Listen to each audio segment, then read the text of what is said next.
Red Sox. I'd love to give you details on the games. We can certainly touch on those from the weekend. How'd you like that 8th inning on Sunday, Jimmy Stewart? Did you catch that one? Oh, it was unbelievable. Slayton strikes out the first two, and then poof, there goes the 1-1 tie. You could almost see that coming. I heard Michael Hawley talking about this yesterday. Obviously, we weren't in yesterday because of the Who's Your Caddy Classic, our annual fundraiser down at Brook Meadow Country Club. So I want to get to something on that later, by the way. Just thank some of the people here at the station for what we were able to do yesterday. But, excuse me, the comment by Buster Olney. What a freaking... I don't know any other way to say it again. I keep saying this over and over again. The Red Sox are a complete mess. They're a complete mess. So until they can figure this thing out and put it back together again, it's hard to know which direction is up with the Red Sox because nothing ever seems to go right for them. So interesting story today in the Boston Globe by Tim Healy, who writes, the Red Sox are not considering firing Chief Baseball Officer Craig Breslow, a team source said Monday night. Now, I will also add that the team's play of late, very consistent with what they've been all year long. They win a game Friday night in New York. You say, okay, rain out Saturday. Then they blow the game late on Sunday. They don't score last night at Tampa. No matter what happens, it's the same thing over and over and over again. But now the idea of firing Breslow, replacing Breslow. And I've told you where I stand on this, but for those of you who don't remember, I'll refresh your memory. I actually would not fire Craig Breslow at the end of this season. I don't know whether the Red Sox will or won't. Sean McAdam of Mazz Live was on the show last week, and he said, I think they're going to see how it goes, and at the end of the year, they'll make a decision. So what Tim Healy wrote this week for the Globe might be right. That might be right. That they're not going to fire him right now or before the deadline. Now, whether or not he has control of the deadline is something altogether different. Buster Olney also reported over the weekend that ownership is calling around and canvassing other teams about potential deals for a right-handed bat, and that ownership is willing to take on money. So there was some speculation that Theo Epstein was the quote-unquote representative of ownership that the Red Sox had calling around. Apparently Olney said at some point that it wasn't Theo. But I would tell you this, that in all probability, I think it's coming from the very top.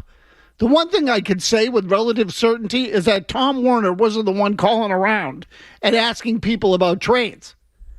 I'm not sure how much Tom Werner's really involved in the baseball anyway. We're going to have to be full throttle. And frankly, after that comment, I'm convinced that he's not involved in the baseball at all. He wasn't even close to the mark on that one, on the full throttle. So the only thing I can say is that it wasn't Werner. That would be my contribution to the discussion. But as it relates to John Henry and the idea of calling around, I think it makes perfect sense. The Red Sox are willing to take on money. Isn't this exactly what happened with the Rafael Devers deal a year ago?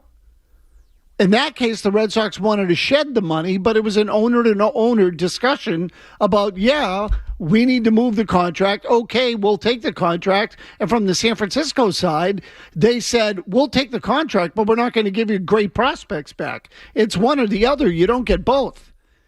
You either send us the contract or you eat some of the contract and we'll send you back some of the players.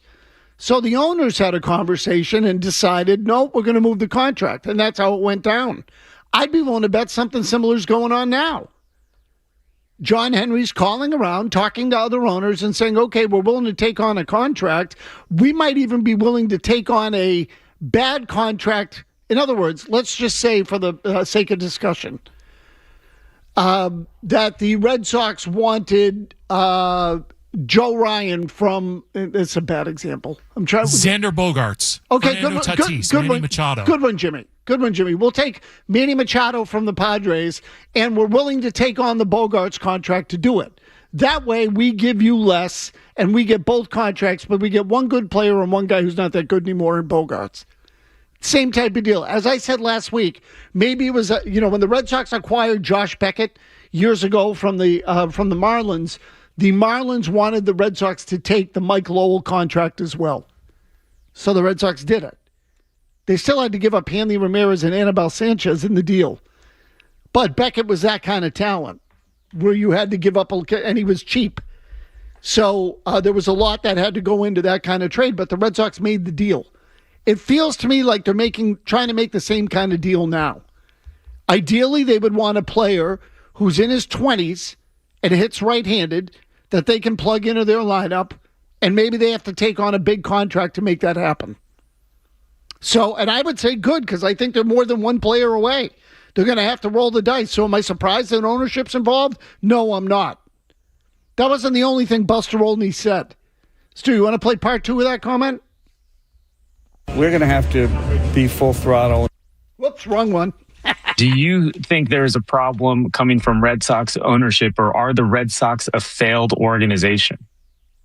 They're definitely not a failed organization. Look, when John Henry, his ownership of this team passes, he's going to be remembered in history as being the owner of the Red Sox team that broke through and won the World Series in 2004. And then they went on to win 3 more championships, all the way through the 2018 season.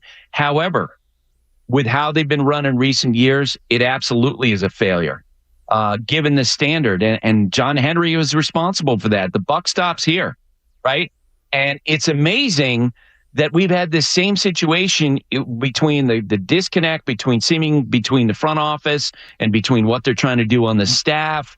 All the conversation now about Craig Breslow and does he communicate well with people in the organization? John Henry's responsible for that. He's the one who hired Craig Breslow. He's the one who hired Chaim Bloom before him. And we know that there wasn't a lot of great connection between Chaim Bloom and Alex Cora. So here's the part that the Red Sox have to accept no matter what.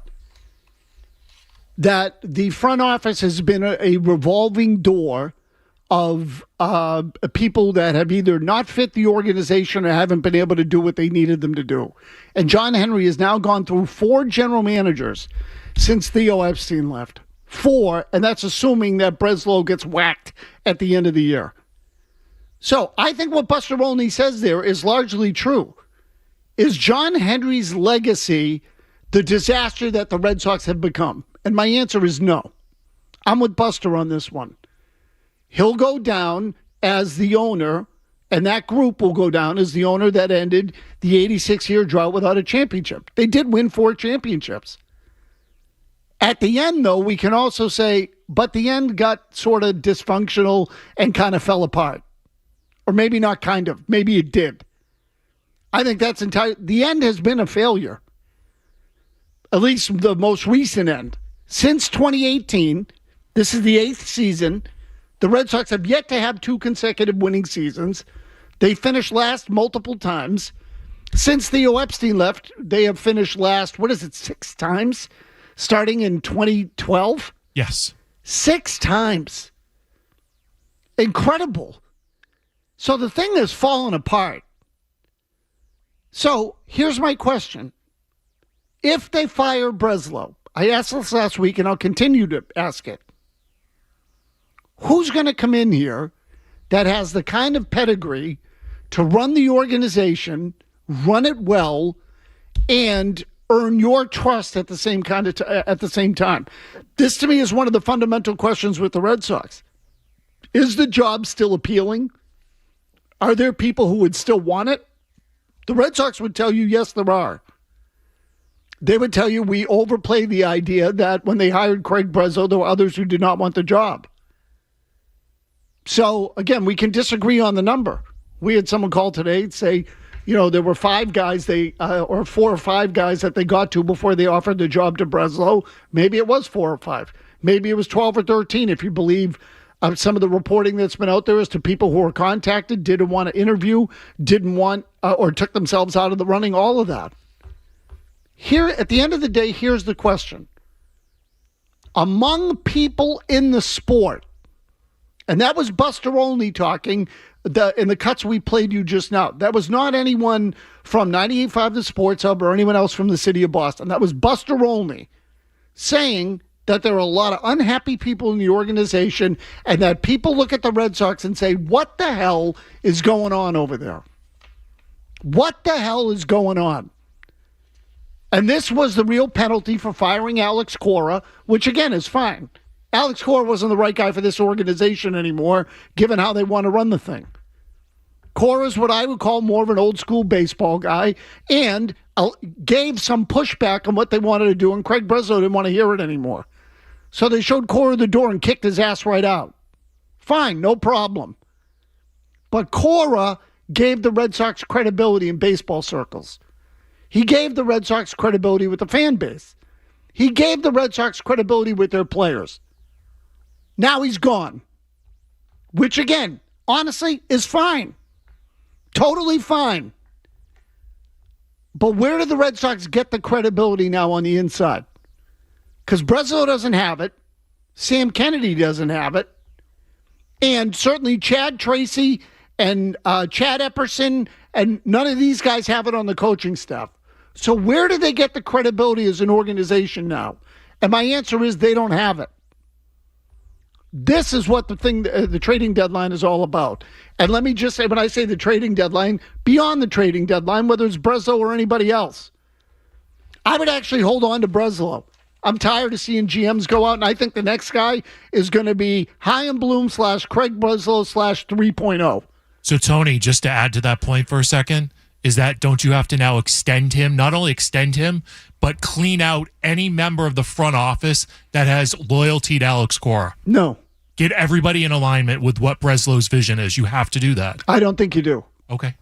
I don't. I'll tell you why. Because, again, now what I think is Breslow needs help. I think he could use some real baseball people that he'd be amenable to consulting. I don't know if he has any of those. But someone that could say to him, no, don't do it that way. Here's why. Or we can't put that guy in this spot because, or we can't put Christian Campbell in a spot where we ask too much of him because psychologically he's brittle. Like there's got to be someone there to offer that. Anyway, 617-779-0985. We'll get to your calls. Also, a little more from Tim Healy and a player on the Red Sox who's involved in trade discussions over the weekend, who homered last night, and everyone wanted to celebrate it like it was a coming-out party. Marcelo Meyer, which drove me crazy last night. We'll get to that next.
season.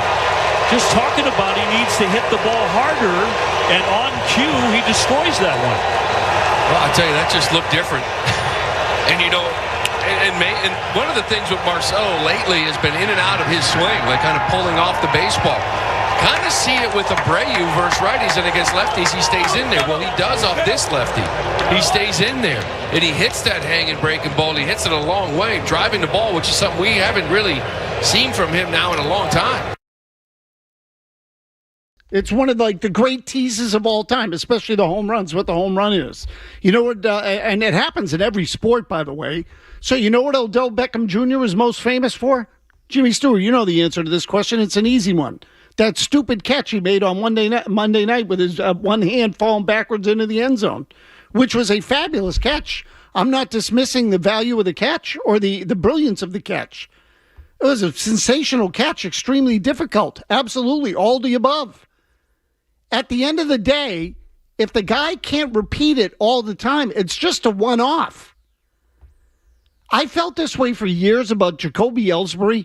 There was a year where Jacoby Ellsbury against the Yankees stole home plate on a Sunday night ESPN game. Great play, amazing play. It was a true steal of home. Andy Pettitte was on the mound, left-handed pitcher. His back was to Ellsbury. So he started to go into his windup. Ellsbury busted, stole home. Exciting play. It was great to watch. Dove past as the pitch came in, stole a run. Great. Yeah, that guy can steal home. How many times did he do it in his career? Once. I think that might have been the only one. So again, everybody remembers the highlight. But you got to watch the guy every day to get a real understanding of who the hell he is. So last night, Marcelo Meyer hits a home run to right field. It's the only run the Red Sox scored in the game. Ball was well hit, left-handed pitcher, good swing, all the things that Meyer can do, but also all the things he doesn't do enough. So I would tell you it was a fat sweeper that didn't sweep that hung on the middle or inner half of the plate. I actually think it was a little inside of middle. And he crushed it. It hung right there, and he hit the crap out of it. That's not the pitch that Meyer has trouble with. With a lefty, he often can't cover the outside corner because he bails out or he fishes and misses pitches that are a foot off the plate. And I would say it's gotten better. But in the same breath, I would look at it and say, I'm no more sold on Marcelo Meyer than I was 2 days ago. What, because he hit a one home run in a game? So now there are stories out there that Marcelo Meyer was a part of trade discussions over the weekend. At some point, apparently, some people thought that the trade actually happened. It didn't. It would have been to Arizona for Ketel Marte. And Craig Breslow made a comment over the weekend like, I'm not sure why people would necessarily make that conclusion. Well, the answer is because they were talking to Arizona about Marte before the season started. Marte's worn out his welcome in Arizona. He's irritating. Teammates don't like him. They got pissed off at him at the end of last season, so now it's come up again. So here's my question to those of you out there. Is it possible that Red Sox ownership talked to the Diamondbacks and that there might have been even the framework of a deal in place, and then all of a sudden it fell apart, but someone thought the deal had happened, and either they didn't tell Craig Breslow, or I actually wonder, maybe Craig Breslow did know about it, but he didn't want to do it, and they agreed that he would poo-poo the whole thing and say it was all bullcrap because he wasn't involved in the discussions. I don't know. Crazier things have happened in baseball.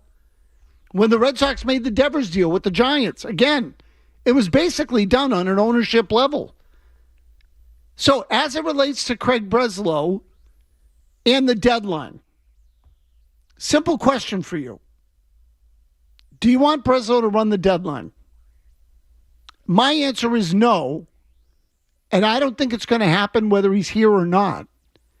In other words, you don't have to fire Craig Breslow to ensure that he doesn't run your deadline. He can stay there.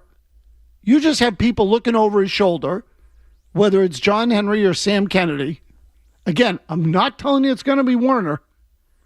I don't think Werner's doing any keeping the eye on Craig Breslow about who he can and cannot trade at the deadline. I have a hard time believing that one's going to happen. Henry, I would understand, because then it's a money decision. And Henry can have a conversation with another owner about what contract are you going to move, how much are we going to pay, how much are you going to pay, because Henry understands the money. That I have no doubt about. So from that standpoint, Henry absolutely will be involved. Warner, forget it. And Breslow will obviously be involved. But if Breslow wants to make a deal that Henry doesn't like, no shot.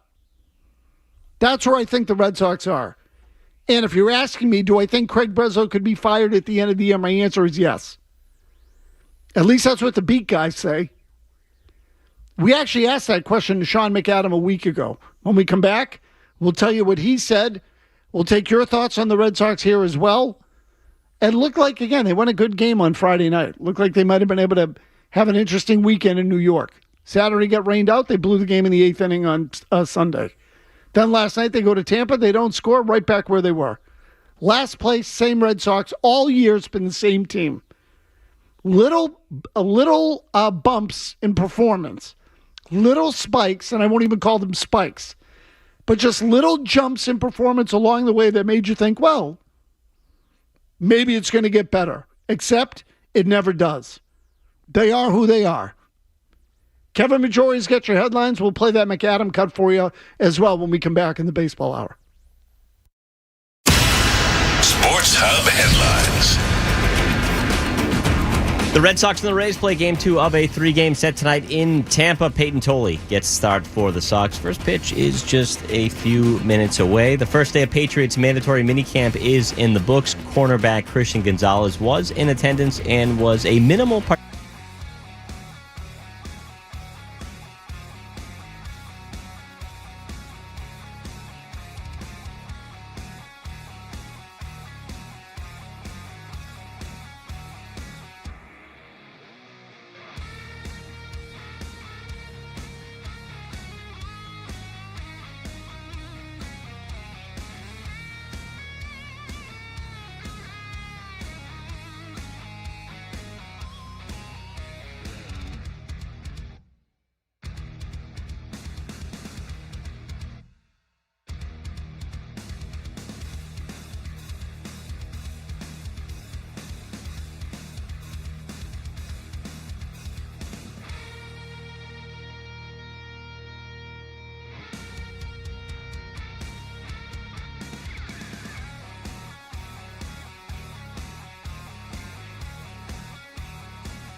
So two things on this. First of all, in some ways, it could be worse. And when I say that, I mean, had the Red Sox stuck with just one bad in other words, if they really didn't care about winning at all, they could just stick with a bad executive, keep taking the last place finishes. They bang the ballpark out every night, whether it's Red Sox fans or not. And again, I say every night, they don't sell it out quite like they used to, but you get the idea. They're going to get their 2.5 million. They're going to get their fans in the ballpark. But Henry has fired executive, which suggests some level of displeasure with what's going on. Now, again, the last place finishes are hard to overcome. There's just no stability there. So the Red Sox finish last. Henry looks at it and says, these things aren't working. He changes executives again. But that has created this instability and now this perception that if you come and take the job in Boston, the Red Sox are going to keep you for 3 years. And if you haven't won, even if you've won a World Series, you're going to get your ass kicked out the door. Think about it. Ben Cherington won a World Series. Bye-bye. Dave Dombrowski won a World Series. Bye-bye. Chaim Bloom rebuilt the farm system. Bye-bye.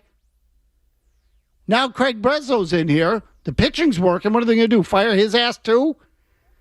So this is sort of the dilemma. If you are a Red Sox fan, I asked Jared Carabas about this, and this is what you have to deal with. You have to make one of two bad choices. You either have to stay with Craig Breslow or blow his ass out the door and contribute to more instability. So I keep asking all of you the same question. I'm still waiting for you to give me an answer that people like.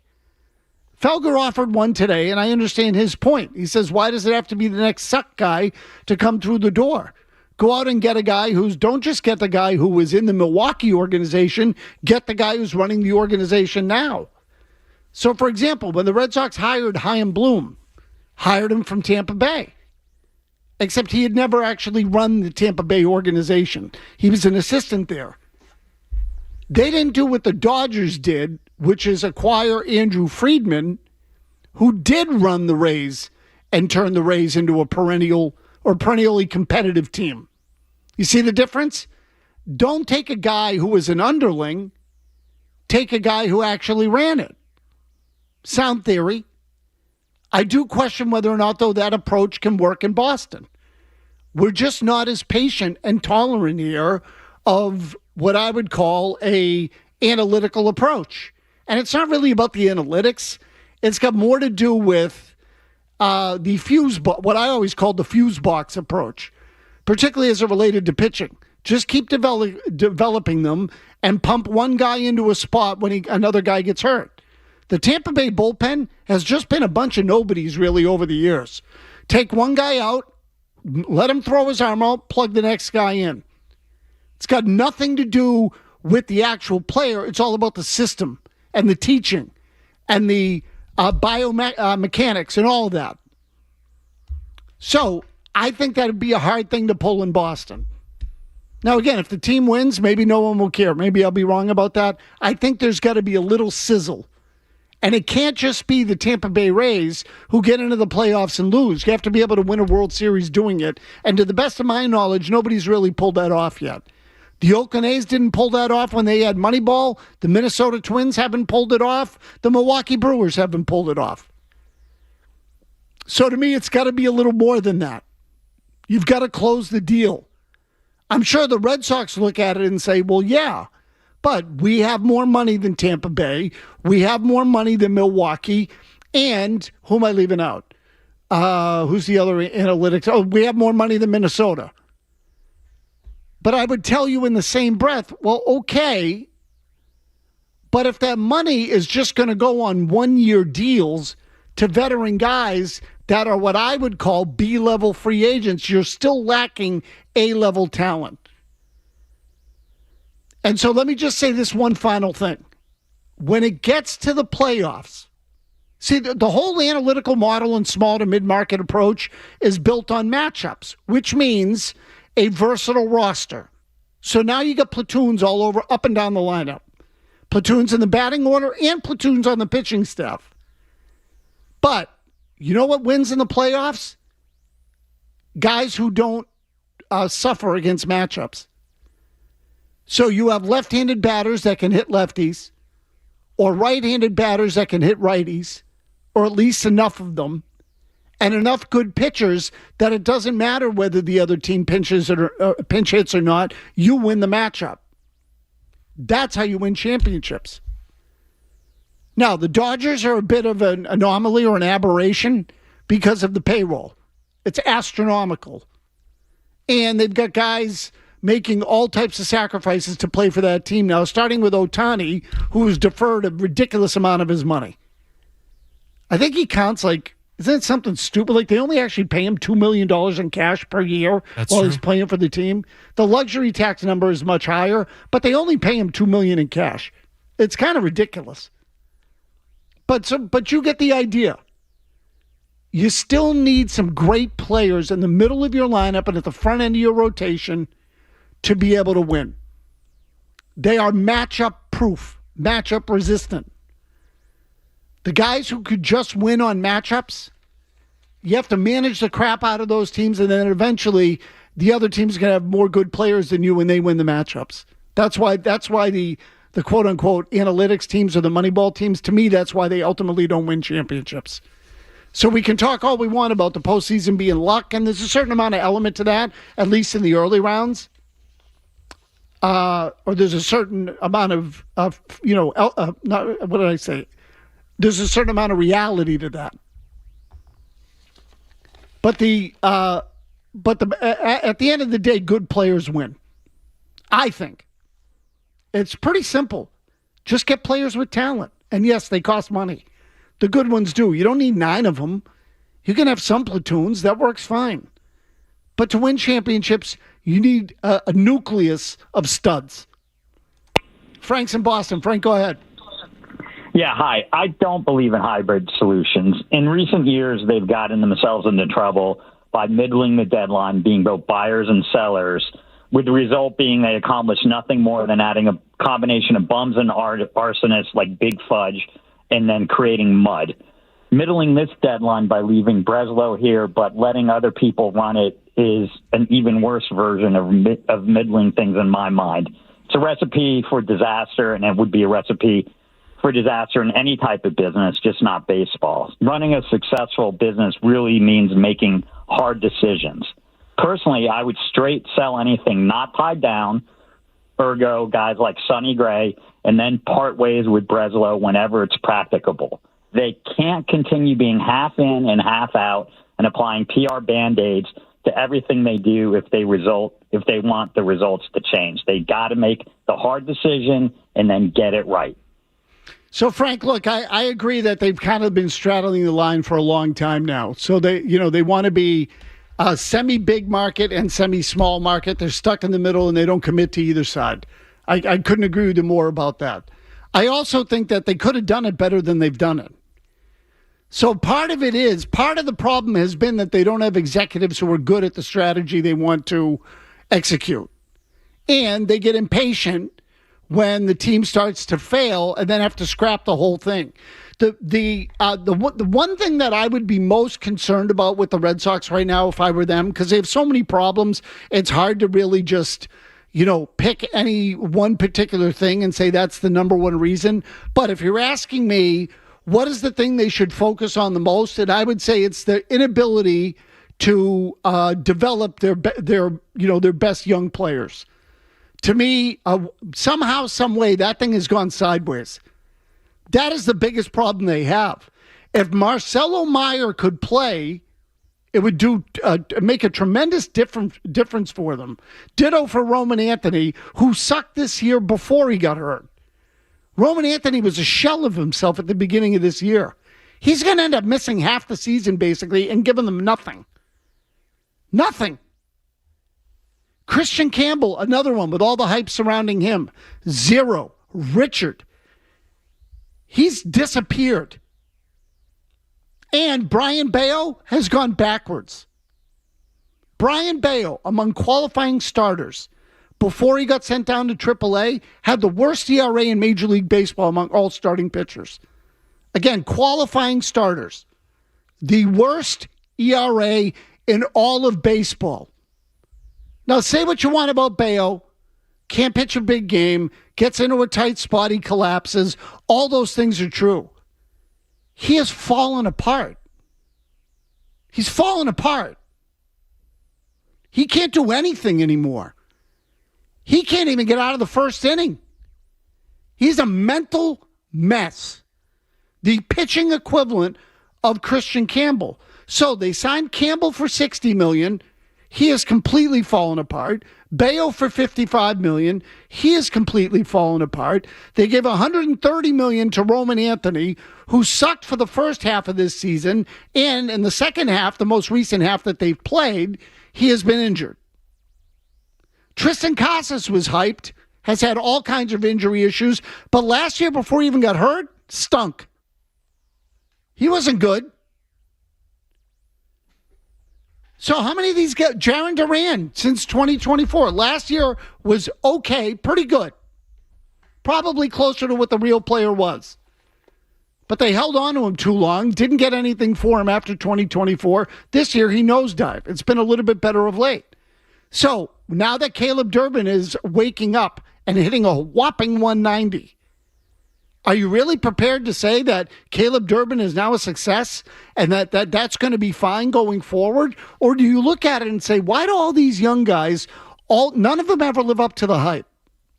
Why is that? So something that they're doing with the construction of the team and developmentally is not working. Can we all agree on that? It's not working. And the number one reason the Red Sox are in the position they're in this year is because their young guys haven't assumed the role on the team that the Red Sox thought they would. Anthony hasn't. Meyer hasn't. Campbell hasn't. He went down last year. You're never going to see him, by the way. Durant certainly hasn't. I would actually call him a veteran at this point. Wilson Contreras, a veteran, has played well. Sonny Gray has played well. Ranger Suarez has played well. I would even say Abreu's been pretty good. Not as good as we all thought. It started out great. It's cooled off some. His OPS is now under 800. But not the biggest problem on the team. Narvaez has sucked. Second year in the big leagues, basically. Raphael has been fine. Pretty good. Durbin has sucked. Meyer has sucked. Whoever has been at second base has sucked. Story sucked too. But you get the idea. The real issue has been the young guys. Those are the ones that were supposed to make a difference. Tom and Braintree. Go ahead, Tom. Tom, are you there? Okay, no sign. Yeah, Tony, thanks for taking my call. Tony, yeah, Okay. thanks for taking my call. Yep, go ahead. Hey, sorry about that. I just want to say, you said this kind of earlier. It starts with the top. John Henry's got to kind of do what Robert Kraft did and said, you know what? I've goofed this up for years. I've made a big mistake. I need to correct this thing now. Go out and get some executives that are top notch. I agree with you. And then this way here, whittle it down, because if you have too many you have too many chefs in the kitchen, but not enough cooks. Who's got their hand? Who's controlling what? This is what was make us a laughing stock. So if Henry really wants to stay a face in the major leagues, start with him. I made a mistake. I'm going to right the ship. That'll bring the fans back, and that'll bring some responsibility back to Boston. I just wanted to hear what you had to say about that. Okay, so Tom, listen, it makes sense. It's a good theory. And with the Patriots, it was simple. It was bring in Mike Vrabel. They also got the number 3 pick in the draft and got Drake May. So let's not be ridiculous. They hit the home run on the superstar. In the case of the Patriots, their young guy developed.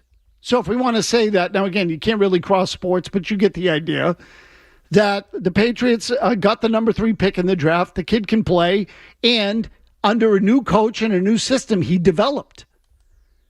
So from that standpoint, I guess we can make the comparison. It's worked. With Vrabel, it has worked. They need a Vrabel. And on the one hand, you could say Cora was Vrabel, except that Cora didn't really pick the roster. I think Vrabel has the power to do all of it. So he was in charge of personnel effectively, and at the same time, he was coaching the players on the field. So they need their Vrabel. I think that's one of the biggest things they're missing. Jared Carabas has said it. I've said it. Jared said they don't have anyone there that is solely, exclusively focused on the baseball team. They don't have anyone like that in FSG anymore, and I think he's right. So, but I also think that Craig Breslo's not the right guy for this job at this time.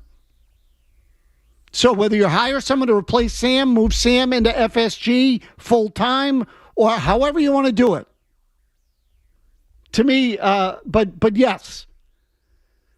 You know, they need someone to come in with some credibility because they don't have it. Joe Murray's got you next. Majority will have your headlines at the top of the hour. We'll catch you tomorrow. The Baseball Hour. Hi, I'm Lou Antonellis, the business manager of IBEW Local 103. From the Garden to Fenway to Foxborough, IBEW Local 103 and NECA contractors power it all. Boston's teams trust IBEW 103 and NECA, and you can too. Visit the Power Professional